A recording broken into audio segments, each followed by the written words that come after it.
আপনি 5,000 টনের জাহাজ যদি কেনেন তাহলে এটাকে ওশন গোয়িং হবে, এবং এটা 3 বছরের আগে আপনি বিক্রি করতে পারবেন না।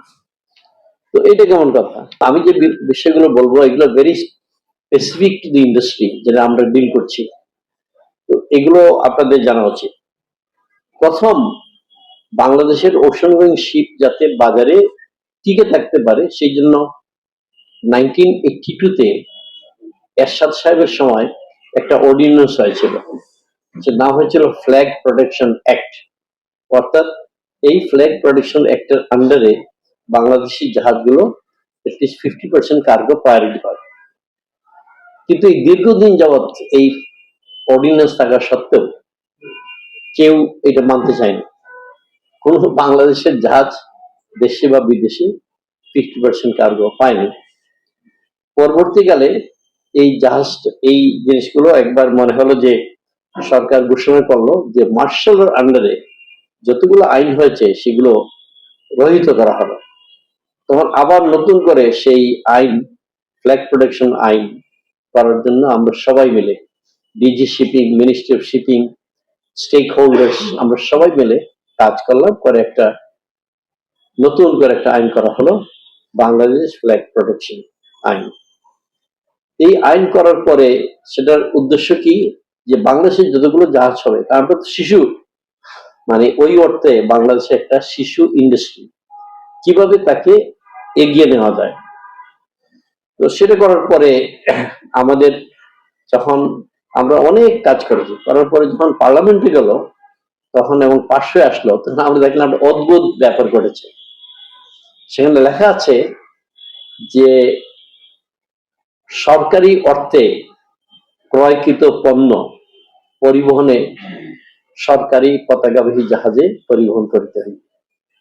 তো আমরা জানি না অ্যাকচুয়ালি একই দেশে দুইটা পতাকা কিভাবে হয়, আমি জানি না, আপনারা জানেন না জানেন, আমি কখনো শুনিনি যে বাংলাদেশের দুইটা পতাকা হবে, একটা সরকারি একটা বেসরকারি। ওই সময় আমি শিপিং মিনিস্টার সাহেবের কাছে গিয়েছিলাম এবং ওনাকে বলেছিলাম যে আমি একজন প্রাইভেট সেক্টরের শিপিং মন্ত্রীর সাথে দেখা করতে চাই। তো উনি বললেন কেন, এটা তো আপনি একই মন্ত্রী। না, বললাম যে একই মন্ত্রী হইলে দুই বিষয় কিভাবে হয়, how can you divide? It is my fundamental rights. I am also paying taxes. Everybody is paying. তো প্রাইভেট সেক্টরকে মুখে মুখে বলেন লেভেল প্লেইং গ্রাউন্ড, করে আবার এটাকে আলাদা করে দিলেন। অর্থাৎ শিপিং কর্পোরেশনকে সুবিধা দেওয়ার জন্য, যাদের তখন 3টা জাহাজ ছিল আর আমাদের ছিল 36টা, সেখানে উনি ওনাদের এইটা করার জন্য কে জানি একটু ঢুকিয়ে দিল। আমাদের বললেন একটা অ্যামেন্ডমেন্ট হবে। আমরা অনেক চেষ্টা করেছি, অ্যামেন্ডমেন্ট হয়। আমি মনে করি যে এই যে আন্দোলন হলো বাংলাদেশের 5th অগাস্টের আন্দোলন, কিসের জন্য হলো? ইট ওয়াজ ফর ইকুয়ালিটি, যে সবাই যাতে সমান অধিকার। তো আমরা এখন সরকারের সাথে যুদ্ধ করব সমান অধিকারের জন্য? আমি মনে করি আমাদের শিপিং সেক্রেটারি সাহেব এখানে উপস্থিত আছেন, উনি এই বিষয়টি দেখবেন। এটা অ্যাকচুয়ালি একটা অর্ডিন্যান্স দিয়েই কিন্তু এটা বাতিল করা যায়। allow every industry to work together. The only way a country can prosper in shipping through private sector. একটু পরে আমি সমস্যাগুলো বলছি। এই প্রাইভেট সেক্টর ছাড়া সরকারি খাত থাকতেই পারে, কোনো অসুবিধা নেই, কিন্তু ওনাদের যে সীমাবদ্ধতা আছে তার কারণেই কিন্তু ওনারা আমাদের সাথে আগাতে পারছে না। তো যেখানে কাজটাই করবে প্রাইভেট সেক্টর, তাদেরকে বাদ দিয়ে লেভেল প্লেইং ফিল্ড কখনো হবে না। তো আমি এখানে আমাদের অত্যন্ত সুযোগ্য সেক্রেটারি সাহেব আছেন, আমরা ওনাকে অনেক শ্রদ্ধা করি, আমাদের ইতিমধ্যে উনি অনেক ভালো কাজ করে দিয়েছেন, এটা বলবো। তো সেই জন্য আমার মনে হয় যে এই ফ্ল্যাগ প্রোটেকশন আইন সমতা সৃষ্টি করার জন্য, সবার জন্য সমান সুযোগ সৃষ্টি করার জন্য একটা আপাতত অর্ডিন্যান্স দিয়ে এটা রহিত করা উচিত এবং করা হবে। ধন্যবাদ। 2 নম্বর যেটা আছে সেটা ছিল, আমরা দীর্ঘদিন যাবৎ সরকারকে বোঝানোর চেষ্টা করেছি যে দেখুন, shipping industry could be an alternative foreign exchange earner against garments. কিভাবে? একটা জাহাজে যে কয়জন ক্রু কাজ করেন, ক্যাপ্টেন, চিফ ইঞ্জিনিয়ার সহ যারাই কাজ করছে, ওনারা হচ্ছে এডুকেটেড ক্রাউড, এবং যাদের সবাই কিন্তু ফরেন কারেন্সিতে ইনকাম করে। এবং আপনারা জানেন না জানেন, ওরা 4 মাস জাহাজে থাকে, অনলি 4 মাস। জাহাজে কিন্তু সারা জীবন থাকা যায় না। এই 4 মাস কাজ করে আসার পরে একটা পুল ক্রিয়েট হয়, ওখান থেকে আমরা আবার ওদেরকে নিতে থাকি, কন্টিনিউয়াসলি কাজ করে। অর্থাৎ এই চাকরিটা এমন যে যারা এখানে কাজ করেন ওনারা সময় সময় বিভিন্ন জাহাজে ওনারা ইচ্ছা মতো কাজ করতে পারেন এবং ফরেন কারেন্সিতে ওনারা আর্ন করেন। সো এই সুযোগটা, এই যে সুবিধা, এইটা সৃষ্টি করার জন্য এবং আপনার যে জাহাজের সংখ্যা বাড়ানোর জন্য আমরা অনেক আগে থেকেই সরকারের সাথে চেষ্টা করে এসেছি যে আমাদেরকে একটা ট্যাক্স ওয়েভার দেওয়া হোক। এখানে একটা জিনিস বলা উচিত, ট্যাক্স ওয়েভার বলতে অনেকে মনে করে যে ব্যবসায়ীরা শুধু ট্যাক্স বাদ দিতে চায়, এটা ঠিক না। ট্যাক্স জিনিসটা এমন একটা বিষয়, এটাকে বোঝার বিষয় আছে। আপনাকে ভলিউম বাড়াতে হবে। কোনো দেশে শুধু ট্যাক্স দিয়ে উন্নয়ন করতে পারবে না। যদি ভলিউম হয়, ক্যাপিটাল ক্রিয়েশন হয়, তখন ইনভেস্টমেন্ট করা সম্ভব। তখন আমরা বুঝালাম যে দেখেন, এই শিপগুলোকে যদি আপনারা ট্যাক্স ওয়েভার করেন একটা পিরিয়ডের ভিতরে, তাহলে অনেক শিপ বাংলাদেশে কিনবে। ওই সময়ে বাংলাদেশের টোটাল এক্সপোর্ট ছিল $12 বিলিয়ন ফ্রেট, কিন্তু বাংলাদেশে আমরা মাত্র $120 মিলিয়ন করতাম। তখন সরকার বুঝলো এবং লং টার্ম একটা পলিসি করলো, অর্থাৎ 2030 সাল পর্যন্ত ট্যাক্স ব্যাট সব মওকুফ করা হবে। তার ফল কি হলো? 35টা জাহাজ থেকে জাহাজের সংখ্যা দাঁড়ালো 102, এবং লোক সংখ্যা কয়জন? Only 14 people. এই 14 people took A risk in international maritime industry. এবং রেজাল্টটা কি হচ্ছে এটা বলি। রেজাল্টটা হলো যে বাংলাদেশের inward remittance to the freight is $1 billion.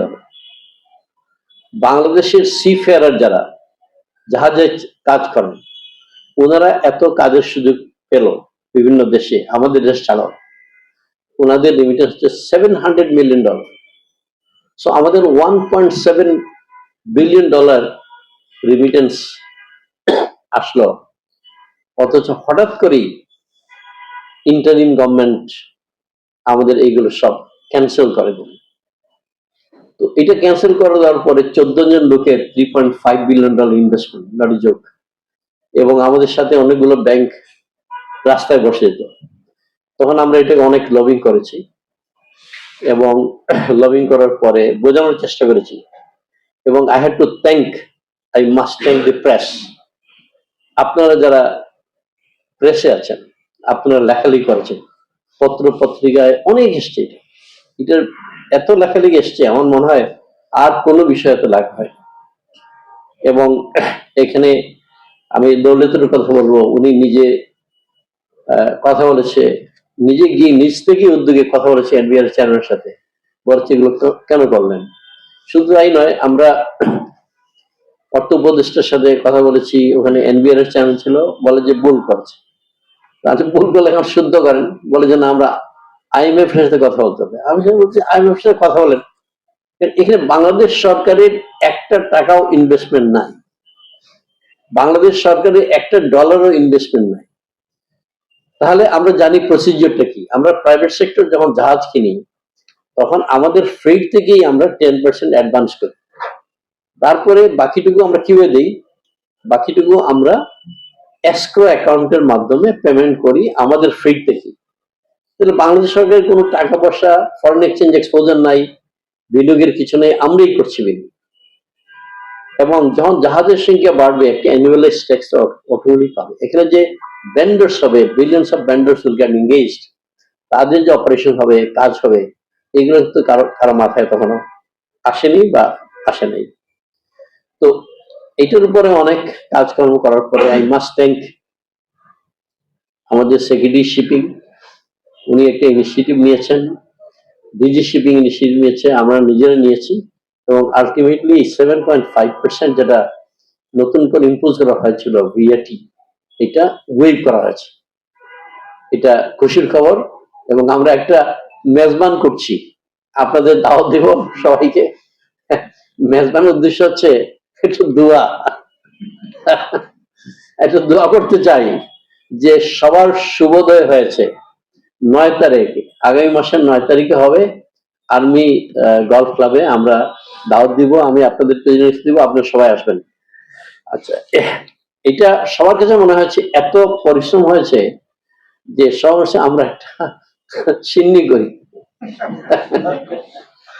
যাই হোক, এখন যেটা বলতে চাচ্ছি যে আমাদের কিন্তু 2030 সালের যে ট্যাক্স ওয়েভার, এটা এখনো হয়নি।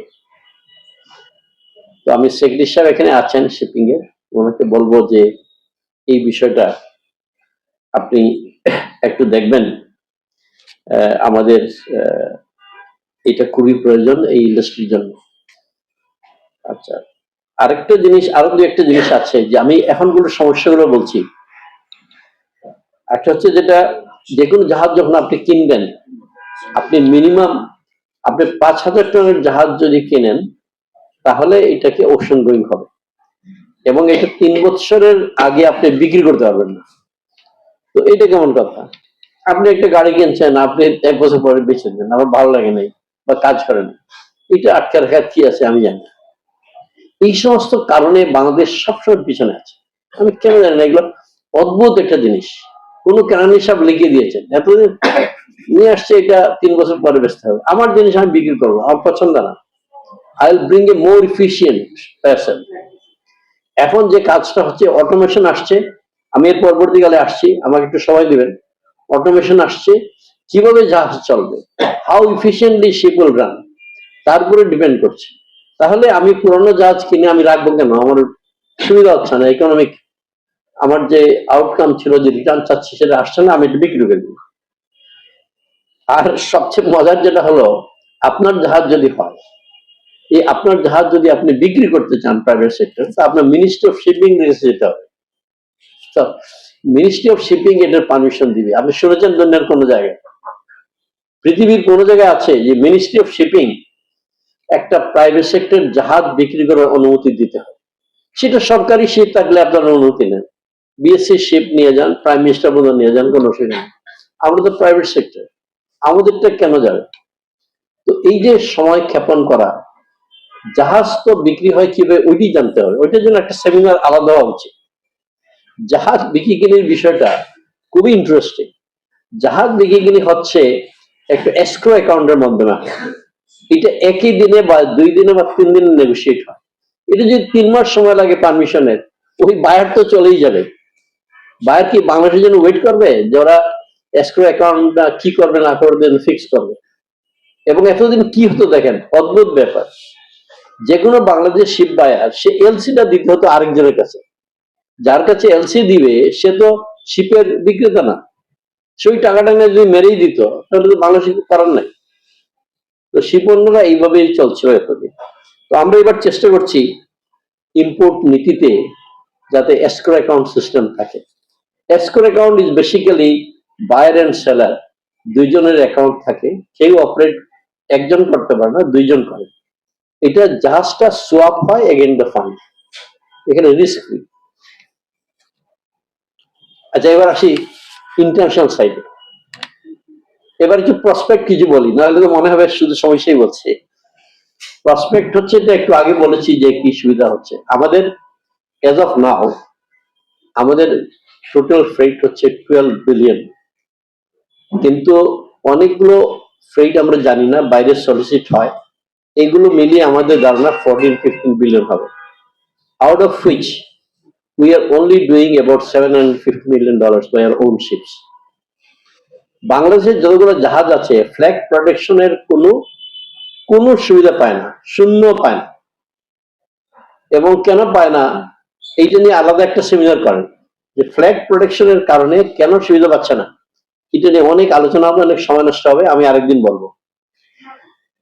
তবে এই যে জাহাজগুলো যে বাংলাদেশের, আপনারা যে সবসময় ভোগ্য পণ্য যেগুলো আপনারা আসছে এখানে, অনেকগুলো জাহাজ বড় বড় কোম্পানি যারা আছে, যেমন ফ্রেশ আছে, সিটি আছে, প্রত্যেকেরই জাহাজ আছে। ওই জাহাজ দিয়ে তারা নিয়ে আসে তাদের মালামাল, নিয়ে আসে বা ওখানে প্রসেস করে, যার জন্য অ্যাভেলেবিলিটিটা নিশ্চিত হয়। একইভাবে এই জাহাজ বাংলাদেশে যেগুলো অপারেট করছে, যেমন মনে করেন আমরা অপারেট করি বড় জাহাজ, আমাদের একটা জাহাজের সাইজ হচ্ছে 1,15,000 টন। বাংলাদেশের যত ক্রুড যা আসে অলমোস্ট 85 to 90% আমরা নিজেরাই ক্যারি করি, এবং সারা বিশ্বে জানে যে আমাদের জাহাজগুলো এত ওয়েল মেনটেইনড এবং এত সুনাম আছে যে মিডল ইস্টের যে কোনো টার্মিনালে গেলেই কোনো সময় নষ্ট করতে না, সাথে সাথে লোড করে। তো বাংলাদেশের যে সুনাম হয়েছে, আমাদের পতাকার সুনাম হয়েছে, আমাদের ক্রুড ম্যানেজমেন্ট অপারেশন যে ভালো হয়েছে, এটা সত্যি একটা আনন্দের ব্যাপার। এবং এর ভিতরে আর অনেকগুলো জাহাজ আমরা কিনেছি, সবগুলো ইন্টারন্যাশনাল মার্কেটে we are competing with the major oil companies. এখানে বিপি, শেল, মবিল সবাই কিন্তু আমাদের জাহাজ ব্যবহার করছে।